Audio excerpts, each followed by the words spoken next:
Hey care group leaders, Pastor Kyle in White Jesus here, and he is looking at you with his piercing blue eyes. Anyways, want to give you an update on what's happening in and around the church. A couple of things just to make you aware of is that as we're moving through August, September 10th is going to be our big together event. Philida, HP together, one place on the lawn at HP. We're going to have games, baptisms, food trucks. It's going to be fantastic. And one of the things we want to ask for our care groups is we know a lot of you guys have been out and about in the summer. We want to encourage that.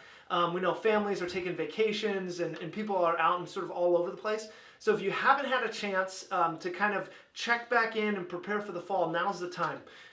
We are going to be starting a Philippians series the Sunday after. It's going to be for about 7 weeks. It's going to be an all-in series. So regardless of where you guys are at or what you're studying, what we're going to ask is that starting September 17th for the 7 weeks of the Philippians series, we want to ask that you guys try and get together every week, go through the material, and then after that you can jump off into another study or doing what your group needs to. And just want to give you a heads up on that. So as you begin to talk with the folks in your group, begin to plan for that.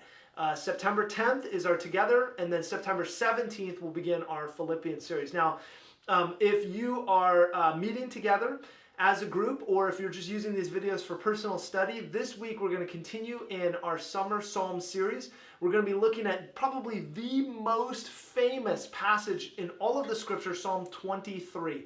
And so for our engage questions, just to kind of get your group thinking and talking, you can be asking about how your summer went, what kind of summer activities are your favorite, the hiking, the swimming, the traveling, kind of get an update on what people are up to and how their summers have been. Then launch into the subject this week by talking about people's earliest memories, childhood memories of being afraid. We're going to look at Psalm 23, the Lord is my shepherd, I shall not fear.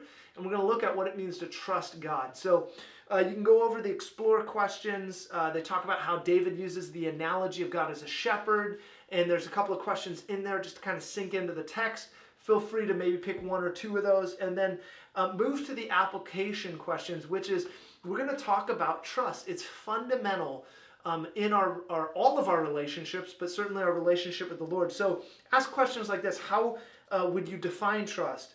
What ways is trust built and what ways is trust undermined?